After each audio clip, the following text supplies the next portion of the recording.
Hello, George Schlacek here. The one and only. It's Sunday morning. A little bit chilly today, but it's nice. There's not much wind, so I can talk to the camera, to you guys, without all this background noise. Now, today I have to show you something special.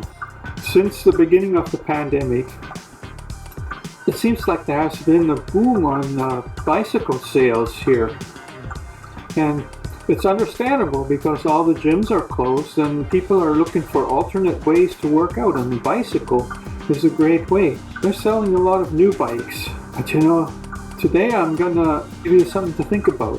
Show you a gem that has cost me next to nothing, but it's so much fun to ride.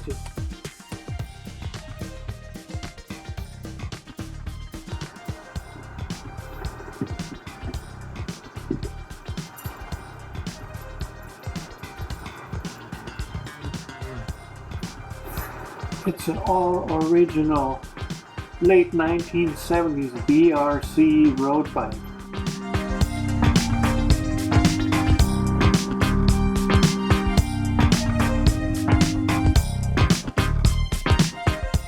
This bike, it is the best way to get exercise. It's not extra light, which probably makes me work harder, which is probably not a bad thing.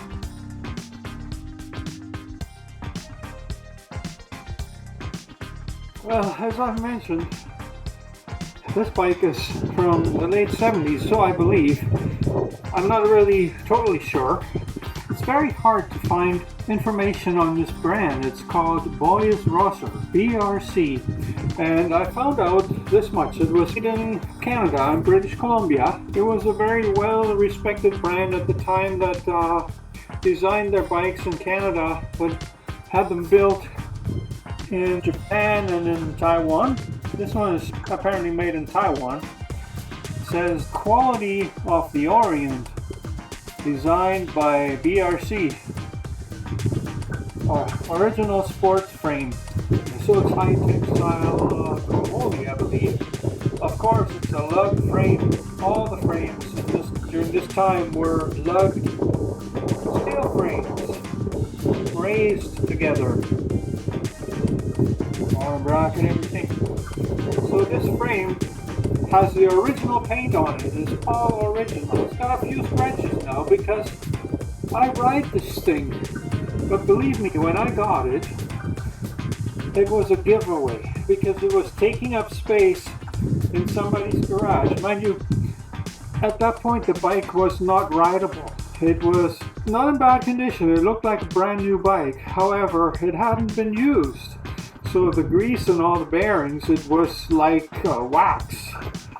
It was really hard, and you couldn't have ridden it like that without wrecking it. So it took some elbow grease to get it back into a rideable condition. It's a large frame. So when I first got this was part of the reason I showed interest in it, because I knew this bike was going to fit me. I wasn't sure if I needed a road bike. I'm a minimalist. Heck, why get more bikes? I'm very happy with my touring bike and my other beater commuter winter bike. I have to show you that one sometime. But this just looked too good to be true, and in a way it was. Now, what is so different about this bike, if you look at all these parts, the crankset, the handlebars, pretty much everything on this bike is steel. And because it was all in very good condition, I left it that way. I left it as original as I could, except for one detail that I'm going to get to. But let's go over the whole bike. Well, I showed you the frame. Now I gotta show you the crankset. It is original steel. The pedals are also original. They had straps on them. I took those off. I don't like them. The two chain wheels in the front, of course, they are steel. It's got a 6-speed freewheel in the back. This derailleur, I actually thought it was a Suntour, but when you look really carefully, it says on there Skylark, and it is by Shimano.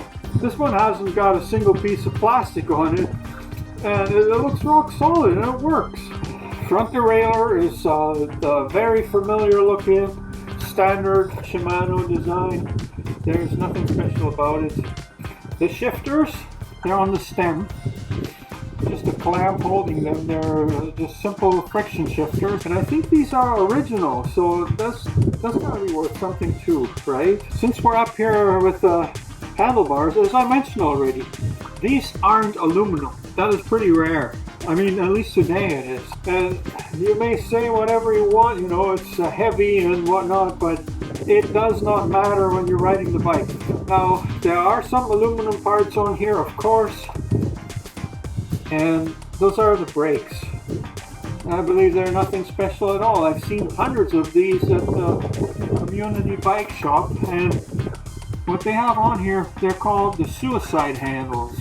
I know they're called that way because you could potentially rip them apart and then you have no brakes. But I think the secret to using these safely is just to use them when you're sitting more upright and you're going at a slower speed, and you're not pushing them too hard. Yeah, see the suicide handles?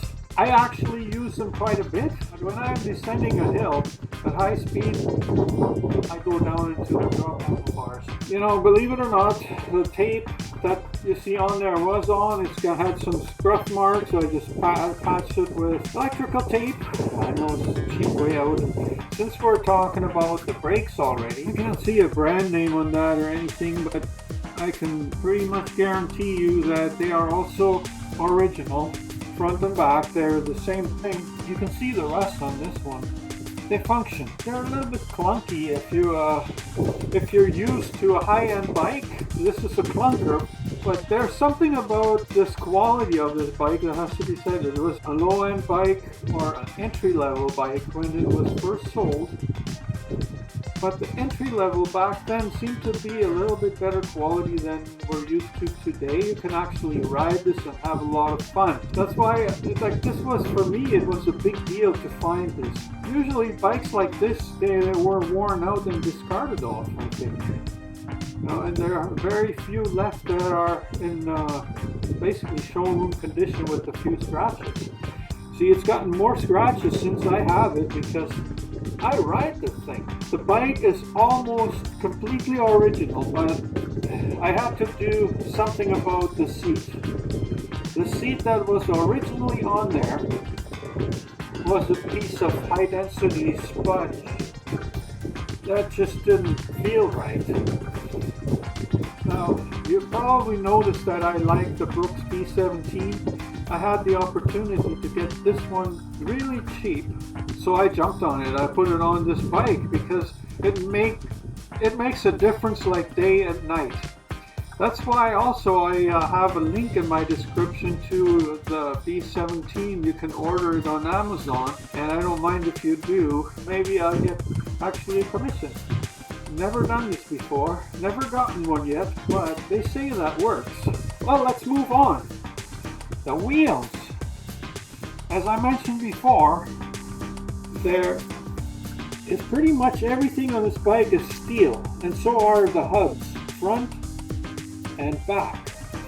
I got this backwards here. I'll show you the front one right now.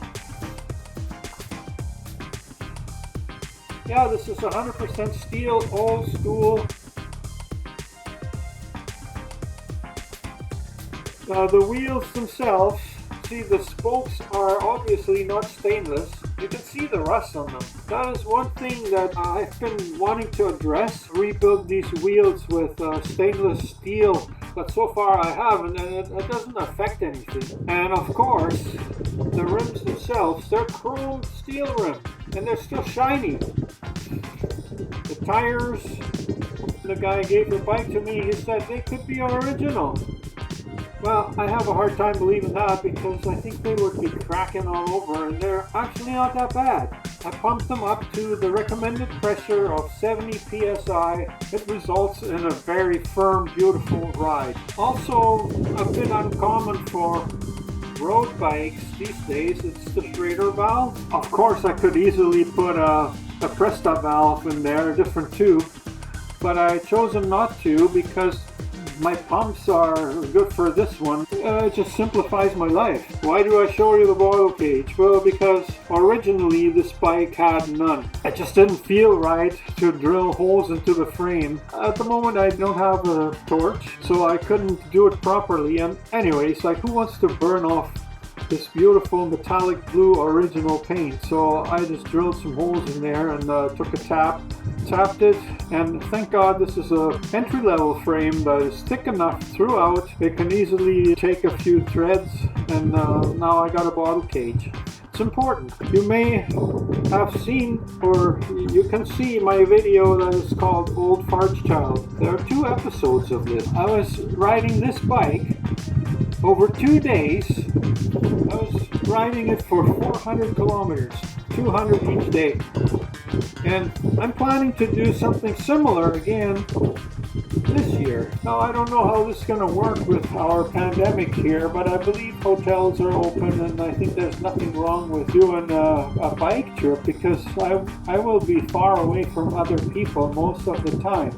Yeah, the advantage of that bike is the way it's geared compared to my touring bike. I actually sometimes have fun trying to keep up with the LRT here. See those trains that come by here? On the highway, on the road, it allows me to keep a speed for a long duration that makes it possible to go 200 kilometers in a day and still get somewhere in time for supper. The next morning I get up really early and hop on the bike and go back home.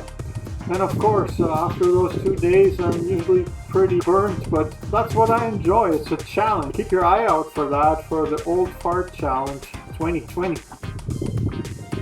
The decals on this bike are completely original. This model is called the Campus. Now the seat and the seat posts on this bike, they are not original.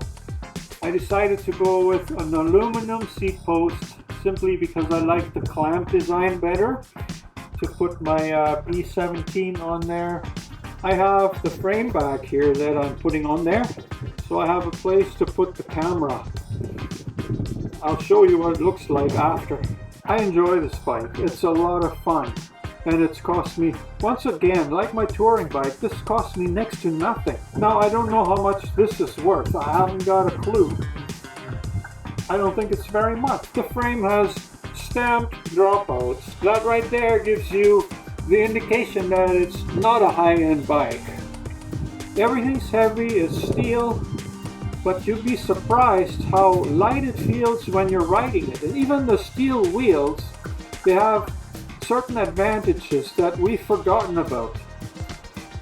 Number one, if you hit a big pothole, now sometimes it'll go out of true or whatever, but steel has the ability to bounce back a whole lot better than aluminum does. Number two, the wheel rims themselves are a little bit heavier, so once they gain momentum, nothing can stop them. You achieve a speed, and even if you let go for a little bit, you keep rolling at the same speed for longer. It's noticeable.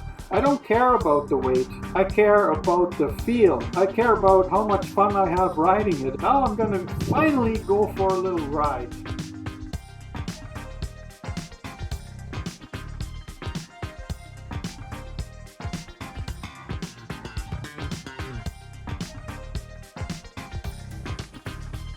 Here's that frame bag that I bought specifically for this bike. I bought it for the Old Fart Challenge. It's got a big compartment here that fits my iPad, a sandwich, a patch kit. Then it's got a couple of smaller ones, and yeah, you can make it smaller too. There's a zipper for that here, and on the other side there's two, actually there's just one smaller compartment, and I still got the sunscreen in there from last year. I don't need that today, but the day will come.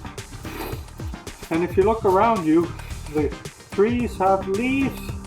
It's actually really nice outside today. It's just a little chilly on the hands, but this is the first time out for this bike since the winter, and it won't be the last.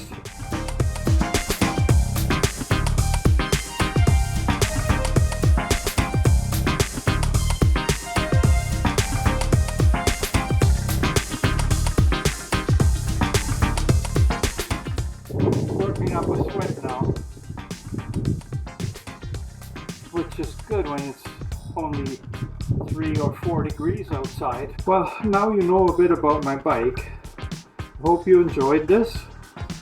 If you want to see more of this bike when the weather is nice, I'm going to take this for a big ride, and I'm going to take the camera along so I can show you what it's like in action. You don't want to miss it, do you? You know what to do.